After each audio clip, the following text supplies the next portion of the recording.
दोस्तों, अगर आपके ऊपर किसी भी तरीके का लोन हो, चाहे होम लोन हो, चाहे कार लोन हो, चाहे पर्सनल लोन हो, गोल्ड लोन हो, चाहे किसी भी तरीके का लोन हो, उसका बर्डन हमेशा रहता है। मंथली आपका ईएमआई कटता है, इसकी वजह से वो बर्डन ज़्यादा होता है। उस बर्डन को कम करने के लिए और लोन को ख़त्म करने के लिए ऐसी कुछ चीज़ें करने की ज़रूरत होती है, जिसके चलते वो जो जिस चीज़ के ऊपर आपने लोन लिया है वो चीज़ भी आपकी हो जाए और लोन का बर्डन भी कम हो जाए। तो इसी तरीके से आज के वीडियो में हम देखने वाले हैं कि अगर आपने कार लोन लिया है, then how to reduce car loan burden. तो अगर ये वीडियो अच्छा लगता है तो इसको लाइक कीजिएगा, अपने इस चैनल को सब्सक्राइब कीजिएगा और अपने दोस्तों के साथ शेयर कीजिएगा। तो सबसे पहले जो भी लोन्स होते हैं उसमें सबसे, अगर आपके पास होम लोन, कार लोन या इस तरीके के लोन है, तो इसमें जो है आपके अराउंड जो भी सैलरी है उसमें से 50 to 60% अमाउंट जो है वो ईएमआई में यहाँ पे एक्सपेंसेस में जाती है। तो होम लोन की सबसे ज़्यादा एक्सपेंसेस होते हैं, उसके बाद कार लोन की एक्सपेंसेस में आपकी अमाउंट जाती है। तो ये जो अमाउंट है 50 to 60% होती है। तो इसीलिए आपके सैलरी में से बहुत छोटा पैसा अमाउंट जो है आपके पास बचती है सेविंग के लिए और आगे के जो फ्यूचर फाइनेंशियल प्लानिंग के लिए। तो इसी वजह से अगर इसमें से अगर आपको कार लोन के अमाउंट जो है अगर आप उसको जल्दी खत्म करोगे तो आपके हाथ में जो है मंथली ज़्यादा पैसे रहेंगे। तो इसको खत्म करने के लिए सबसे पहले हमको जान लेना होगा कि कार लोन का ईएमआई कितना होता है, किस तरीके से होता है, कितने साल के लिए लोन लिया तो कितना होता है। तो यहाँ पे स्क्रीन के ऊपर आप देख रहे होंगे कि जो कार लोन की कैलकुलेशन है 5 साल के टेन्योर के लिए, क्योंकि कार लोन जो है मैक्सिमम 7 साल के लिए मिलता है, यानी कि 84 मंथ से मैक्सिमम मिलता है। तो 5 साल के लिए अगर लेते हो तो ये यहाँ पे जो करंट जो इंटरेस्ट रेट्स है कार लोन के, जैसे कि पंजाब नेशनल बैंक का 6.75 है, एसबीआई का 7.2 है और यूको बैंक का 7.25, आईसीआईसीआई बैंक 7.5। तो यहाँ पे आप देख सकते हो कि 6.75 से 7.5 के बीच में सारे बैंकों का यहाँ पे इंटरेस्ट रेट है, जिसके चलते जो ईएमआई है वो 19,600 से लेके 20,000 के बीच में यहाँ पे 5 साल के लिए आ रहा है। तो ये तो हो गई आपकी ईएमआई। लेकिन अगर किसी के पास इतने सारा अमाउंट भरने की अगर आप नहीं भर सकते या पे नहीं कर सकते, क्योंकि ऑलरेडी आपके ऊपर दूसरा अगर किसी टाइप का यानी होम लोन है, तो आपका इतना ईएमआई की एलिजिबिलिटी नहीं बनेगी। तो इसके लिए क्या करते हैं बहुत सारे लोग कि 7 साल का यहाँ पे जो है लोन लेते हैं। तो अगर आपने 7 ईयर्स का लोन लेते हैं या 4 ईयर्स 5 ईयर्स का, तो इसका इंटरेस्ट कितना होता है यहाँ पे हम जान लेंगे। तो सबसे पहले अगर 4 साल के लिए आपने लोन लिया, 10 लाख का आपका अगर मान के चलते कोई एक कार आप परचेस कर रहे हो जिसकी प्राइस 12 लाख रुपीज़ है, उसमें से 2 लाख रुपीज़ आपने डाउन पेमेंट कर दिए, तो बचे हुए 10 लाख रुपीज़ का आप यहाँ पे कार लोन कर रहे हो। और उस कार लोन का जो इंटरेस्ट रेट है, जैसे कि एसबीआई से सपोज मान के चलते कर रहे हैं 7.2% इंटरेस्ट रेट है, तो 7.2% का 10 लाख रुपीज़ के लोन के लिए अगर आपका 4 साल का टेन्योर आप लेते हो तो आपका ईएमआई बनेगा 24,039 रुपीज़। तो जो 4 साल में आप इंटरेस्ट पे करोगे 10 लाख के ऊपर, वो है 1,53,879, यानी कि कुल मिला के दोनों का इंटरेस्ट पर प्रिंसिपल का पेमेंट आपका होगा वो 11,53,879। तो लगभग 15% एक्स्ट्रा इंटरेस्ट आप प्रिंसिपल के ऊपर पे कर रहे हो। अगर आप 5 साल के लिए लोन लेते हो तो आपका ईएमआई बनेगा 19,896 और जो टोटल अमाउंट आप पे करोगे वो 11,93,742, यानी कि प्रिंसिपल के ऊपर जो आप 19.37% एक्स्ट्रा पे कर रहे हो। 6 और 7 ईयर के अगर आप लेते हो तो 6 ईयर में आपका ईएमआई 17,145 रुपीज़ रहेगा।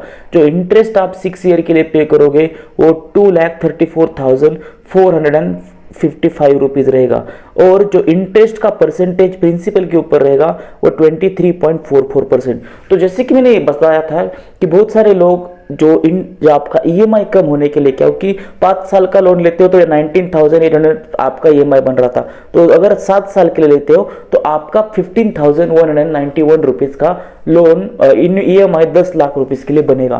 तो उस 7 साल में आप जो टोटल इंटरेस्ट पे करोगे वो है 2,76,013 रुपीज़। कुल मिला के प्रिंसिपल प्लस इंटरेस्ट का अमाउंट आपका 12,76,000 बनेगा, यानी कि कुल मिला के 27% आप एक्स्ट्रा यहाँ पे कर रहे हो। तो ये सारी जो अमाउंट है यहाँ पे आप सबको पता है, कोई भी आप होम लोन कार लोन ले लो, स्टार्टिंग के जो ईयर्स रहते हैं या स्टार्टिंग में आपकी प्रिंसिपल की अमाउंट कम होती है और इंटरेस्ट की अमाउंट ज़्यादा होती है। और जैसे वक्त बीतता जाता है तो इंटरेस्ट की अमाउंट कम होती जाती है और प्रिंसिपल की अमाउंट बढ़ती हुई जाती है। तो लास्ट में आपको 7 साल या 6 साल कंप्लीट होने के बाद आप देख सकते हो कि जो इंटरेस्ट है वो 0 तक की ओर जा रहा है और प्रिंसिपल है वो बढ़ते हुए जा रहा है। तो यहाँ पे वही कैलकुलेशन है कि अगर आपने 10 लाख का ओपनिंग बैलेंस है तो 1 साल के बाद आपने जो भी अमाउंट पे किया है उसमें से आपका इंटरेस्ट जो है 68,000 पहले साल में गया और प्रिंसिपल 1,14,000 गया, तो आपका अमाउंट जो है वो 8,85,000 रुपीज 1 साल के बाद यहाँ पे जाएगा रहेगा। दूसरे साल के बाद आपका इंटरेस्ट 59,000 जाएगा, तीसरे साल के बाद 50,000, चौथे साल के बाद 40,000, पांचवें साल के बाद 30,000 और पांचवें साल के बाद अगर आप यहाँ पे देखोगे जो प्रिंसिपल अमाउंट है वो 1,14,000 से बढ़ के पांचवें साल में 1,51,000 तक बढ़ चुका है। और 7th ईयर में अगर आप देखोगे तो सिर्फ और सिर्फ आप यहाँ पे 6,000 रुपीज का इंटरेस्ट पे कर रहे हो और लगभग 1,75,000 रुपीज का आपका यहाँ पे प्रिंसिपल 7th ईयर में जा रहा है। तो सबसे ज्यादा प्रिंसिपल की अमाउंट वहां पे बढ़ती हुई आपको दिखाई देगी और 7वें साल के बाद आपका जो लोन है वो क्लोज होता जाएगा।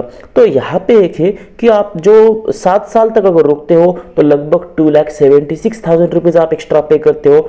तो इसके लिए आपको कुछ और भी चीजें करने की जरूरत है और वो है आपको प्री पेमेंट करना होगा, फोरक्लोजर करना होगा। तो वो करने के लिए क्या क्या करना होगा ये भी हम यहाँ पे देखने वाले।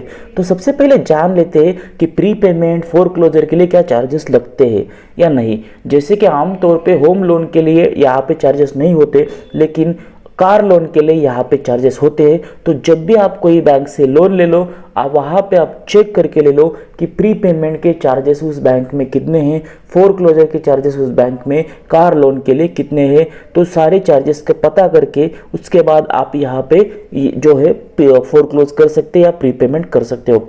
तो सबसे इंपॉर्टेंट टिप कार लोन की यहाँ पे क्या रहेगी, जो कैलकुलेशन देखने से पहले, कि जो biggest benefit of prepaying car loan is that you clear off डेब्ट and don't have to make monthly payments. यानी कि आपने एक बार लोन खत्म कर दिया तो आपको बाद में मंथली पेमेंट्स नहीं जाएगी। तो मंथ के आपके 15 से 20,000 रुपये जो जाते थे वो आपकी सेविंग हो जाएगी और वो पैसे आप फाइनेंशियल इन्वेस्टमेंट आप ज़्यादा से ज़्यादा कर सकते हो। दूसरा बात है, जैसे ही आपका कार लोन खत्म हो जाएगा, जो ओनरशिप है गाड़ी की, जो हाइपोथिकेशन है वो आपकी खुद के नाम पे हो जाएगी, तो आप फुल्ली उस कार के ओनर हो सकते हो। तो उसको जल्द से जल्द खत्म करने के लिए, जल्द से जल्द कार का ओनर बनने के लिए आपको क्या करना होगा कि ये जो 2,76,000 आप एक्स्ट्रा इंटरेस्ट दे रहे हैं वो आपको नहीं देना है। तो वो ना देने के लिए आपको सबसे सिंपल चीज़ ये करनी है कि जैसे ही आपके पास पैसे आते हैं तो लमसम अमाउंट में आप प्री पेमेंट कर दीजिएगा। नहीं तो हर 1 साल के बाद, यानी कि आपने 7 साल का लोन लिया है,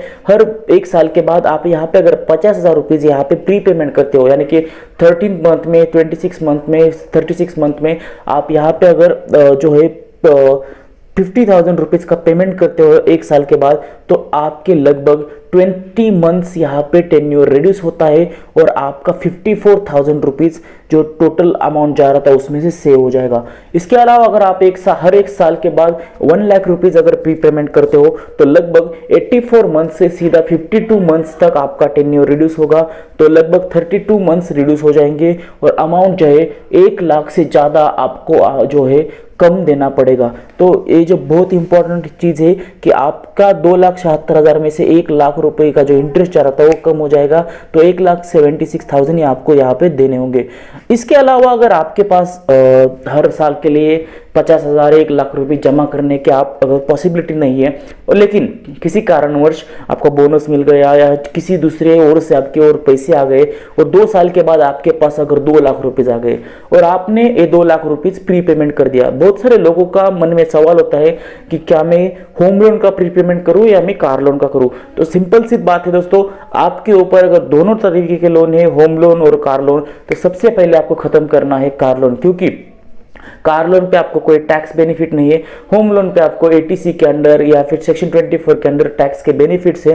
तो होम लोन आप थोड़ा होल्ड करके रख सकते हो, लेकिन कार लोन को आप यहाँ पे क्लियर कर सकते हो। तो अगर 2 लाख रुपीज आप 2 साल के बाद एक ही बार पे करते हो तो आपके वहां से भी 17 मंथ्स यानी कि 84 मंथ्स में से 67 मंथ्स तक ही आपका पेमेंट जाएगा और आप जो अमाउंट सेव करोगे वो 71,000 है। तो दोस्तों आप खुद का प्री पेमेंट का कैलकुलेशन कर सकते हो और जिसके चलते से ज़्यादा जो पैसे आपके जा रहे थे उसको आप किस तरीके से कम कर सकते हो, इसकी इंफॉर्मेशन आपको इस वीडियो के थ्रू आई होगी।